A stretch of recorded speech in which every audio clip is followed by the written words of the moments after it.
subscribe Tito Manny Vlog.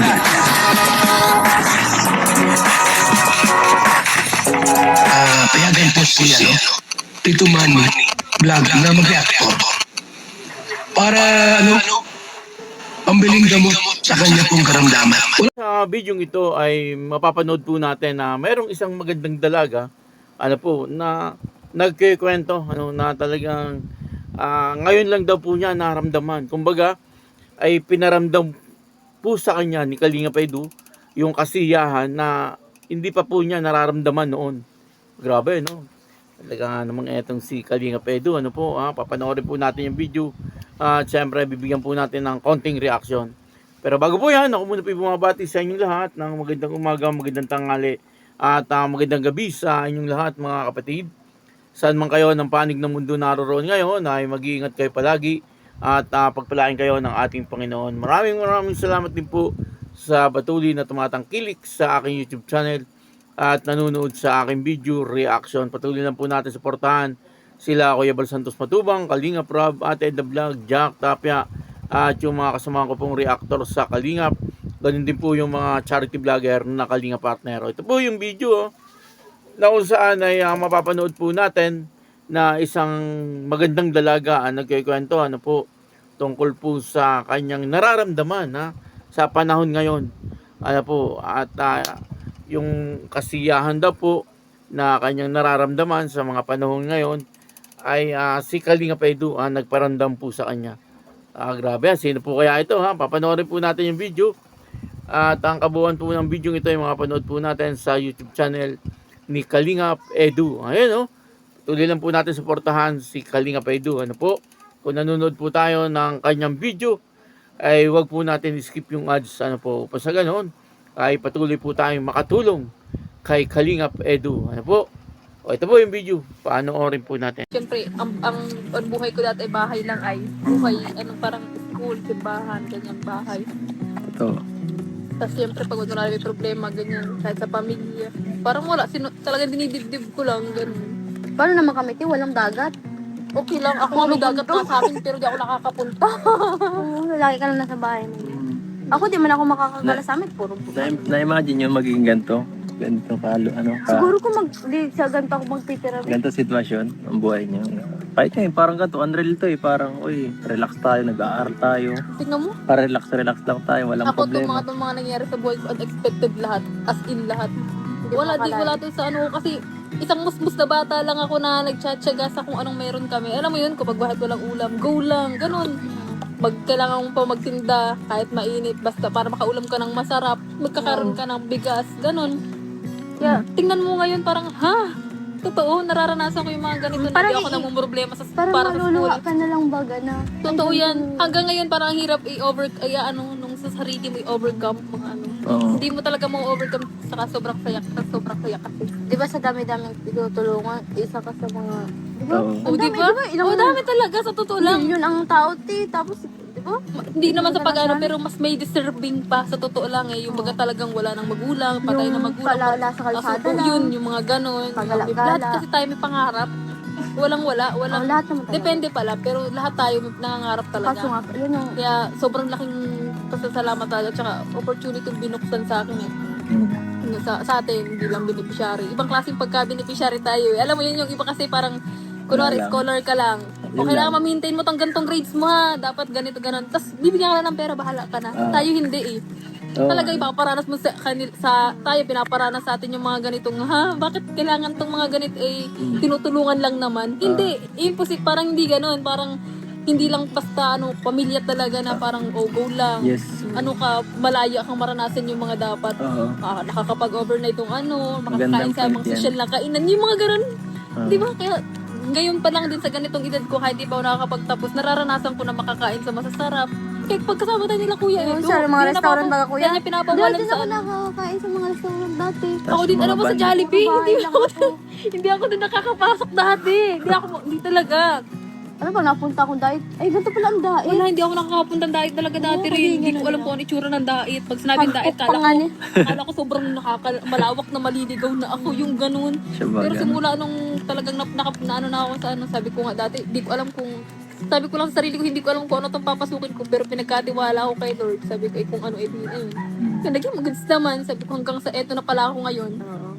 Mas lalo ako naging mature sa, kumbaga sa mga Ganda na. sitwasyon, sa mga ganitong samahan. Yes, ganda Ibang na. Mas madami ka pang makikita. Hindi ka nga lang basta scholar. Ibang pagka-scholar to, parang Grabe yung mararanasan- privilege yan, no? Oo, mararanasan mo talaga yung mga Kung imposible ano-ano mo eh. Kung ano-ano naranasan nung ano. Ako nung kabataan ako, nung college ako, hindi ko man, wala rin akong ganito. Oh, di ba parang ano ka lang? Ngayon lang nga kasi sa akin na realize ko na ay habang bata gusto kong ma-enjoy nila rin yung buhay. Buti nga, pati kami nadamay. Kumbaga pati kami, binigyan mo kami ng ganong karanasan. Oo, ang galing talaga, kaya sobrang kasi ang daming experiences na imposible kong maranasan sa Hindi tayo- stage of ganito. Hindi tayo Lalo't di pa ako tapos makagraduate, ganun baga. Tapos di pa tayo dati nakakain sa mga mahal na Hindi talaga. restaurant. Simula nung nagpunta tayo sa Bagasbas yata, tayo yung first meet kitang ganun. Naninibago ako, sabi ko nakakaya kumain dito, ganun. Para Parang social ba ng mga tao na talaga, oo. Kaya parang ako, di ako sa akin, okay na sa akin, street food, mga gano'n sa gilid-gilid lang, okay lang. Pero pag nakakalapasok ka sa mga restaurant, social naman ng mga tao dito. Oo, totoo Yung yan. buhay dati at ngayon Hindi ibang-iba na ko talaga. kaya humarap sa iba, yung sabi mong pag mga kaya, di ako nakikiharap, sabi ko nakakahiya kasi ganito lang ako. Pero nung na parang mas na-build bagay yung confidence mo, gano'n. Dahil nakilala, tapos dati sobrang mayayain ko din dati. Di ba? Tapos ngayon nakakapagsalita yan sa camera, yung mga Yun na nga po, tinutukoy po natin dito na isang magandang dalaga ay walang iba kundi si Early. Maganda naman po talaga itong si Early, At yun na nga, isa po ito sa mga scholar ni Kalinga Pedro, at grabe po ang pasasalamat niya talaga kay Kalinga Pedro, at nagkwento po siya na sabi niya nung mga panahon ay kahit daw po Jollibee ay hindi po daw po siya makakain. Pero ngayon ay mga sikat na restaurant na daw po ang kanyang nakakainan. Ibig sabihin, yung nararamdaman po niya ngayon ay hindi po niya naramdaman noon. Yung kasiyahan na nangyayari po ngayon sa kanyang buhay ay hindi po nangyari noon. At ang dahilan po niyan, siyempre, ay si Kalinga Pedro. Si Kalinga Pedro, kung ituring po siya at maging yung ibang mga beneficiary ay parang kapamilya, Ganun po si Kalinga Pedro kabait sa kanyang mga tinutulungan. Hindi niya po itinuturing na iba, Sabi nga po ni Early ay para daw po silang isang pamilya. Na kung magturingan ay parang magkakapatid. At siguro ang pinakapanganay siyempre ay si Kalinga Pedro. At nagkwento rin po si Kalinga Pedro sa bidyong ito, hindi ko na po naisama sa video clip. Kung gusto niyo pong mapanood ng Bumbo ang bidyong ito ay puntahan niyo po yung YouTube channel ni Kalinga Pedro, at doon po ay may marami pa po kayong malalaman. At dito ay nagkwento si Kalinga Pedro, sabi po niya ay di daw po niya akalain na talagang magkakaroon po siya ng mga scholar, yung makakatulong po talaga siya ng talagang tulong na medyo malaki rin po ang kanyang naibibigay.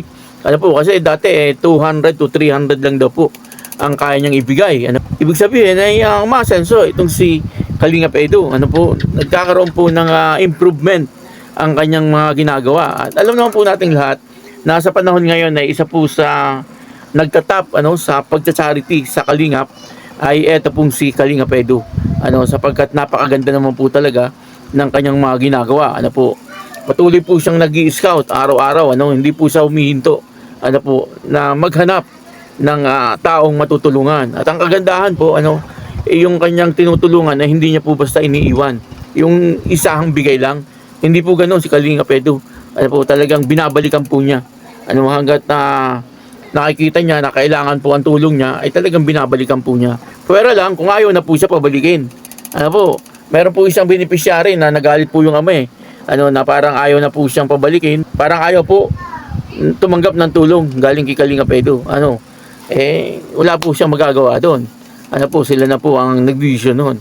At yun na, dito po ay nakita po natin na talagang maligayan naman si Kalinga Pedro sa kanyang ginagawa. At yan po ang gusto talaga ni Kalinga Pedro, yung makatulong po siya sa mga taong talagang naghihikaw sa buhay. At isa pa po ang talagang gusto niya, yung mga kabataan na hindi po pumapasok, ay ang gusto po ni Kalinga Pedro ay mapag-aaral.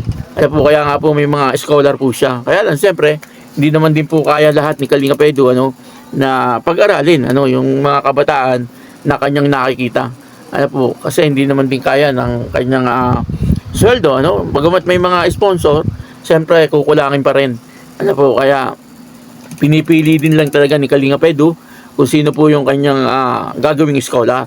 Kaya pero ang kagandahan ay marami po siyang marami po siyang natutulungan na kabataan at ganoon din po yung mga senior citizen.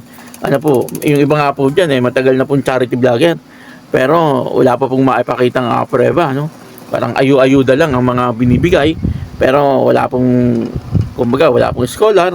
Hindi po kagaya ni Kalingap Edu, meron po siyang scholar, meron na rin po siyang napabahayan.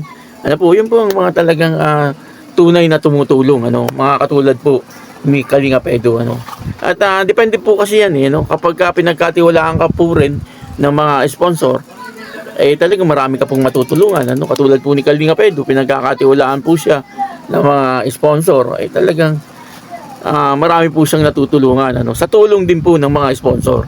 At syempre, galing din po doon sa kanyang YouTube channel, ang kanyang itinutulong. Kaya yun, maraming salamat po sa inyong lahat. At ako po si Tito Manny Vlog na nagsasabing God bless you all. Diyos mabalo.